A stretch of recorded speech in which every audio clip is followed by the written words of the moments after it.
আসসালামু আলাইকুম ওয়া রাহমাতুল্লাহি ওয়া বারাকাতুহু। একটা কথা সচরাচরই শোনা যায়, আর তা হলো হরিলুট। যদিও কথাটা বলা হয় ব্যঙ্গাত্মক বা নেতিবাচক হিসাবে। যেমন বলা হয়ে থাকে গণভবনে হরিলুট, জনগণের টাকা হরিলুট, আর্থিক খাতে হরিলুট ইত্যাদি।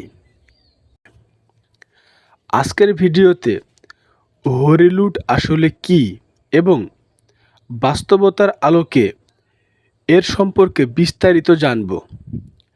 আমি আব্দুর রহমান আছি আপনাদের সাথে এবং আপনারা দেখছেন ড্রাগ টু লাইট ইসলাম।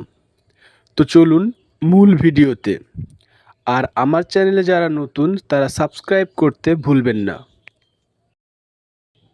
সনাতন ধর্ম মতে হরিনাম সংকীর্তনের মধ্যে বা শেষে সমবেত ভক্তবৃন্দের মধ্যে হরির নামে মুঠো মুঠো বাতাসা, মুন্ডা, কদমা প্রভৃতি ছড়িয়ে দেওয়ার সংস্কারকেই হরিলুট বলা হয়। এবার আমার জীবনের সাথে সম্পর্কিত বাস্তব ঘটনার আলোকে হরিলুট সম্পর্কে বিস্তারিত জানব।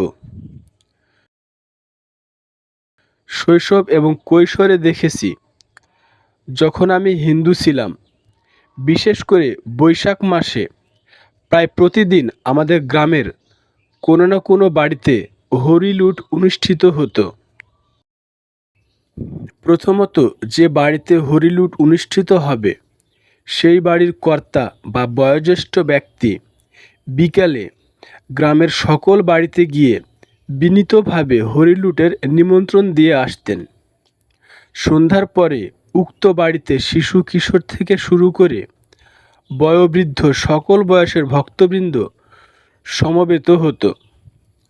এরপর কিছু বাতাসা একটা পাত্র করে তুলসী গাছের বেদিতে রাখা হতো, সাথে ধূপের ধুমা ও আগরবাতি জ্বালানো হতো। এবার হরিনাম সংকীর্তন বা ভক্তিমূলক গান গাওয়া হতো। গানটি হতো সমবেত গান, অর্থাৎ প্রথমে একজন একটা লাইন গাইতো, এরপর সবাই সমবেতভাবে ওই লাইনটা পুনরায় গাইতো। সাথে বাজানো হতো খুল, জুড়ি, কিছু ক্ষেত্রে হারমোনিয়াম ও বেহালা ইত্যাদি। গানের সাথে সাথে মহিলারা উলুধ্বনি ও শাঁখ বাজাতো। গান শেষে গণ্যমান্য বয়োজ্যেষ্ঠ ব্যক্তির হাতে তুলে দেওয়া হতো বাতাসার পাত্রটি। বয়োজ্যেষ্ঠ ব্যক্তি প্রথমে পাত্র থেকে একটি বাতাসা ও সামান্য জল তুলসী গাছের গোড়ায় দিয়ে প্রণাম করতেন। এরপর পাত্র থেকে বাতাসা মুঠো মুঠো করে সমবেত ভক্তবৃন্দের মাঝে ছিটিয়ে দিতেন। বাতাসগুলো ছড়িয়ে ছিটিয়ে কারো মাথায়, কারো হাতে, কারো গায়ে, কারো পায়ে ও মাটিতে ছিটকে পড়ত। সবাই হুমড়ি খেয়ে বাতাসা সংগ্রহ শুরু করতেন। কেউ দুইটা, কেউ একটা, কেউ অনেকগুলো, আবার কেউ একটাও পেতেন না। এটাই হলো হরিলুট। কেউ পেল, কেউ পেল না।